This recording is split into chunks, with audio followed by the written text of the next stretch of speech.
네, 안녕하십니까. 러너인바입니다. 제가 러닝 참견, 8번째 시간으로 찾아왔습니다. 이번에도 재밌게 한번 시작해 보도록 하겠습니다. 제가 저번에 6번째 시간이라고 얘기를 드렸는데, 제 개수를 세보니까 벌써 8번째 시간이더라고요. 그래서 제가 8번째 시간 지금 한번 시작해 보도록 하겠습니다. 네. 제가 러닝 참견을 하다 보니까 사실 어느 정도 달리기를 많이 하신 분들 위주로 제가 갈 수밖에 없더라고요. 저도 이제 워낙 달리기를 조금 다른 사람들에 비해서 쉽게 시작을 했다 보니까 조금 그런 부분들이 있었는데 제가 오늘은 제가 주제 넘게 한번 참견을 해보도록 하겠습니다. 제가 오늘 얘기해 드릴 분은요, 과체중 러너입니다. 사실 요 부분들이 되게 많으시거든요. 그 대부분의 분들이 건강을 위해서, 이제 살을 빼기 위해서 달리기를 시작하시는 분들이 많습니다. 그래서 이제 흔히 막 그런 얘기 하잖아요. 그 건강검진을 받고 나서부터 달리기를 시작하시는 분들이 정말 많다라고 얘기하는데, 과체중 러너들은 어떤 식으로 뛰는 게 좋을지 제가 주제 넘게 한번 참견해 보도록 하겠습니다. 자, 이분 같은 경우에는 김 35세이고요. 키가 174에 몸무게가 89kg이십니다. 우리가 이게 사실 이 정도면은 이제 과체중이라고 보기는 물론 뭐 건강검진을 하면은 과체중이라고 하긴 하지만 그래도 좀 건강한 편에 속한다라고 얘기 드릴 수 있겠는데요. 그래도 이제 달리기를 하기 위해서는 제 생각에는 이 정도면은 어느 정도의 체중 관리가 필요하다라고 얘기를 드리고 싶습니다. 경력은요, 3개월 되셨습니다. 마일리지는 한 달에 이거 제가 잘못 적었는데요. 월 40에서 60 정도 뛴다고 하셨습니다. 그러니까 사실 제 기준에서는 일주일에도 혹은 하루나 이틀이면 뛰는 제 양이긴 한데 40에서 60 정도면 일주일에 뭐 10km? 그러니까 뭐 한 번, 두 번, 이 정도 뛰신다는 얘기일 것 같습니다.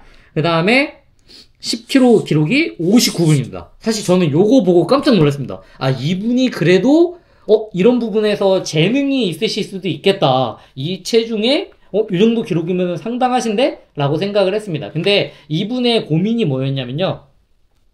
뛰기만 하면 계속 무릎이 아프다는 겁니다. 그래서 뭐 한 5km, 10km 뛰고 며칠 쉬고 그리고 조금 나아진 것 같으면 다시 뛰고 근데 다음에 또 뛸 때 안 아픈 것 같다가도 조금 뛰다 보면 아파지고 이런 분이셨거든요. 그래서 제가 이분에 대해서 한번 참견해 보도록 하겠습니다. 이분이 저한테 주신 그런 고민들을 기준으로 제가 얘기를 드리자면요. 첫 번째, 무작정 뛰고 계신다는 게 이분의 문제점입니다. 왜냐하면요, 사실 이게 달리기라고 하는 거는 물론 뛰어야 정답이긴 하지만 조금 더 현명한 방법들이 있거든요. 예를 들어서 제가 추천드리는 건요, 걷기와 보강 운동을 추가해 주는 것입니다. 그래서 이게 제가 오늘 드리고 싶은 이런 과체중이신 분들에게 꼭 드리고 싶은 얘기입니다. 걷기를 많이 하셔야 된다. 라고 저는 얘기를 드리고 싶습니다. 두 번째로는요, 체중의 감소는 부수적으로 따라오는 것이다. 라고 얘기를 드리고 싶고요. 오로지 내가 체중 감소를 위해서 달리기를 하시기보다는 더 잘 달리기 위해서 어느 정도 식단도 조절하고 체중의 감량이 이루어지면서 꾸준히 달리다 보면은 그게 점점 스노우볼이 굴러가듯이 점점 더 커질 겁니다. 그래서 일정 수준까지 사실 몸무게가 빠지는 데 있어서는 달리기만큼 좋은 게 저는 없다고 생각을 하거든요. 근데 여기에서 이분의 문제점은 뭐냐면요. 한 달에 40에서 60 정도 뛰시는데 절대적인 운동 시간이 부족합니다. 뭐 예를 들어서 뭐 8분 페이스로 뛴다고 해도 10km 뛰는데 뭐 1시간 반 정도 걸릴 거잖아요. 1시간 반 정도라고 치면은 여기서 나오는 뭐 40에서 60이면은 대략 10시간도 안 되는 겁니다. 한 달에 운동하는 시간 자체가 적다. 내가 만약에 체중 관리까지 하려면은 그 절대적인 시간을 늘릴 필요가 있다. 여기에서는 거리보다는 시간을 늘리는 게 저는 중요하다고 생각합니다. 그 다음에 세 번째, 숨이 찰 때까지 하는 훈련을 반복해야 한다. 라고 얘기를 드리고 싶습니다. 숨이 차야 운동입니다. 그렇기 때문에 숨이 찰 수 있게끔 하는 방법을 계속 강구하는 게 중요한데요. 숨이 차기 위해서 빠른 페이스로 뛰게 되면 이분 같은 경우에는 분명히 몸이 고장이 날 겁니다. 그렇기 때문에 그렇지 않고 제가 할 수 있는 방법에 대해서 얘기를 드려보도록 하겠습니다. 그 다음에 네 번째, 보강 운동은 필수입니다. 여기서 보강 운동이라고 하는 거는요, 뭐 맨몸 스쿼트라든지 아니면은 뭐 플랭크라든지 아니면 런지라든지 다양한 방식들 많잖아요. 그런 것들을 통해서 충분히 근력을 키워주시는 게 중요하다고 저는 생각합니다. 그래서 이분이 물론 근력 자체도 근육량 자체도 많을 겁니다. 왜냐하면 체중이 나가시기 때문에. 그렇지만 그 비중을 보면은 그렇게 높지 않으실 거거든요. 그래서 지금부터 식단 관리를 하면서 체중을 줄여나가면서 보강 운동을 해주시면 금상첨화다. 네, 마지막 5번째. 인터벌을 하셔야 됩니다. 이 얘기를 보고 정말 깜짝 놀라실 수 있습니다. 인터벌을 하라니 무슨 지금 제대로 뛰지도 못하는 사람한테 무슨 인터벌이냐라고 얘기를 하실 수도 있는데요. 여기서 제가 얘기 드리는 인터벌은 불완전 휴식을 갖고 가는 거는 다 인터벌이라고 할 수 있습니다. 그래서 제가 저번에도 한번 얘기 드렸지만 속도 인터벌을 하라는 게 아니라 질주하는 그런 인터벌을 하라는 게 아니라 여기서 얘기 드리는 거는 불완전 휴식을 가져가면서 내가 뛸 수 있는 만큼 뛰고 걷고 뛰고 걷고 뛰고 걷고 이걸 반복하는 인터벌이 필요하다라고 얘기를 드리고 싶습니다. 자, 그래서 제가 스케줄을 짜드리는데요. 요번에는 제가 특별하게 스케줄을 준비했습니다. 4주 동안 이분이 하셔야 되는 스케줄입니다. 이걸 딱 보면은 저게 무슨 도움이 돼? 라고 얘기하겠지만 제가 볼 때는 한 달 동안 40에서 60을 뛰시는 것보다 이렇게 하시는 게 훨씬 성장 속도가 빠르고 몸에 충분히 익고 체력적으로도 좋아지실 겁니다. 자, 제가 드리도록 하겠습니다. 첫 번째, 1주차입니다. 일주일 내내 똑같은 걸 반복하시면 됩니다. 매일 20분을 걷기를 한다. 그래서 이때는요 2분을 걷고 1분을 뛴다. 그러면 여기서 걷는다는 거는 진짜 말 그대로 걷는 겁니다. 조금 빠른 속도로 걸어주시면 되고요. 그 다음에 1분을 뛰는데 이때도 속도라든가 이런 거는 신경 안 쓰셔도 됩니다. 그래서 뭐 타이머를 해주셔도 되고요. 그래서 2분 걷고 1분 뛰고 2분 걷고 1분 뛰고 이거를 몸에 무리가 가지 않게 매일 실시를 해줍니다. 이것 자체가 인터벌이라고 할 수 있습니다. 그래서 처음에는 걷는 비중이 오히려 더 높게 그렇게 일주일 정도 해서 몸에 충분히 있게 해서 20분 해주시면 됩니다. 그 다음 2주차에 들어가면요 이번에도 똑같이 시간은 똑같습니다. 매일 20분. 근데 이번에는 2분 걷고 2분 뛰어줍니다. 여기서 뛰는 시간을 늘리는 거죠. 1분에서 2분으로 뛰는 거. 속도도 물론 뭐 빠르면 좋겠지만 무리 가지 않을 정도로 이거를 내가 내일도 할 수 있고 내일 모레도 할 수 있고 내일 모레 글피도 할 수 있고 월화수목금토일 매일 할 수 있을 정도의 강도를 정해주시는 게 중요합니다. 그 다음 세 번째입니다. 3주차 매일 30분을 걷기를 해준다. 여기에서 이제 시간이 늘어나게 됐죠. 그리고 1분 걷고 2분 뛰기. 2주차와 비율은 똑같습니다. 1분 걷고 2분 뛰고 1분 걷고 2분 뛰고 이거를 10번 해주시면 됩니다. 그렇게 해서 어느 정도 몸에 익었다 라고 하면 이제 마지막 4주차에 들어가십니다. 4주차에서는 매일 30분 걷기를 한다. 이때는 따로 제한이 없습니다. 그래서 가장 좋은 거는 이분 자체가 사실 10kg를 1시간에 주파하시는 실력을 갖고 계시기 때문에 이분 같은 경우는 제 생각에는 30분을 걷기가 아니라 30분을 천천히 뛰는 거는 충분히 가능하실 겁니다. 근데 그거를 매일 하는 게 조금 어려우실 수 있기 때문에 매일 하는 거를 이제 조금 뛰시다가 힘들면은 걷고 조금 뛰시다가 힘들면은 걷고 여기에서 제가 생각하기에는 최대한 한 5분 정도는 뛰고 1분 걷고 5분 정도 뛰고 1분 걷고 이런 식으로 반복해서 만들어 주시면 됩니다. 그래서 제가 여기서 얘기 드린 거 1주차, 2주차, 3주차, 4주차 이렇게 드렸는데요. 저게 무슨 운동이야 라고 얘기해 주실 수도 있지만 사실 이런 분들에게 가장 필요한 운동은 이렇게 빈도와 습관입니다. 그래서 많은 분들이 질문을 하십니다.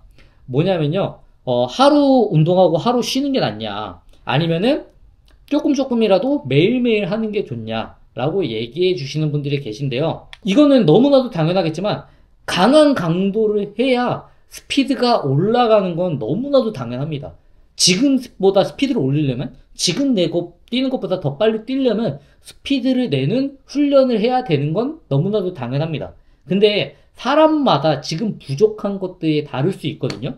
그래서 이분 같은 경우에는 꾸준히 뛰는 것 자체가 몸에 많은 부담을 주게 됩니다. 그래서 일주일에 뭐 한 달에 40에서 60 정도 뛰신다고 치면은 일주일에 뭐 15km, 10km 이 정도 뛰시는 거거든요. 근데 만약에 제가 얘기 드린 대로 20분씩 매일 하게 되면은 7 곱하면 140분입니다.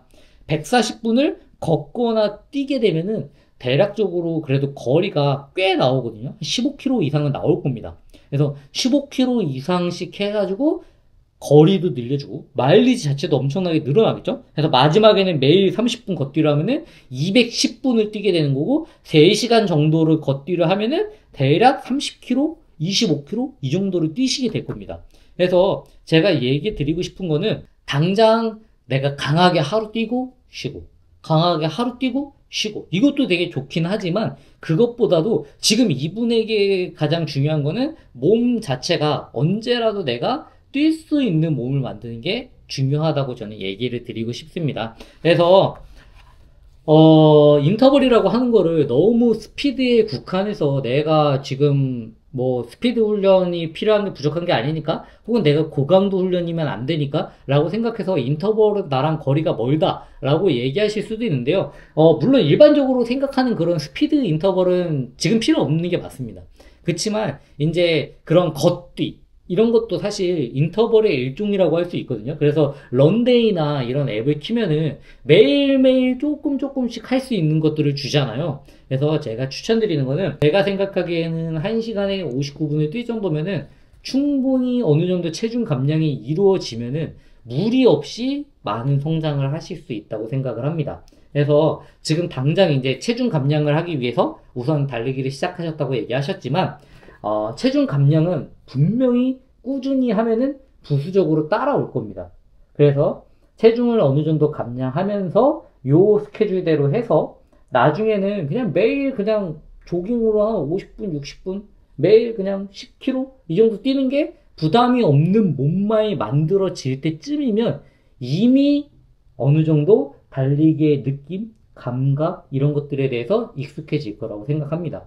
그리고 이분이 걱정하셨던 것 중에 하나가 밖에 나가서 다른 사람들이 막 보는 시선 내가 뭐 좀 어떠지 않을까라고 생각해서 일부러 막 밤에 뛰신다고 하셨는데 전혀 걱정할 거 없습니다. 저도 이렇게 달리기를 하지만 남이 어떻게 뛰는지 전혀 신경 안 씁니다. 그냥 저 사람도 그냥 운동하러 나왔구나 라고 생각할 뿐입니다. 그래서 지금 3개월 정도 이렇게 돼서 저한테 참견을 해달라고 보내주셨는데요. 지금 하시는 대로 꾸준히 하면은 얼마든지 성장할 수 있다. 그래서 체중이라고 하는 게 사실 달리기에서 충격에 직접적으로 영향을 주기 때문에 되도록이면은 어느 정도의 체중을 찾아가기 전까지는 그러니까 달리기 자체를 통해서 뭔가 훈련을 하시기보다는 달리기를 병행하면서 어느 정도 체중 감량, 내가 달리기에 적합한 몸을 만들겠다라고 생각하시면 좋을 것 같습니다. 네, 제가 주제 넘게 한번 이렇게 과체중 러너에 대해서 한번 제가 조언을 드렸는데요. 제가 물론 뭐 주제 넘긴 하지만 한번 이렇게 조언을 드렸는데 다음에는 제가 이제 보통 일반적인 분들 있잖아요. 그런 분들에 대해서 한 번씩 제가 다뤄보고자 합니다. 그래서 다음에 또 좋은 러닝 참견으로 찾아오도록 하겠습니다.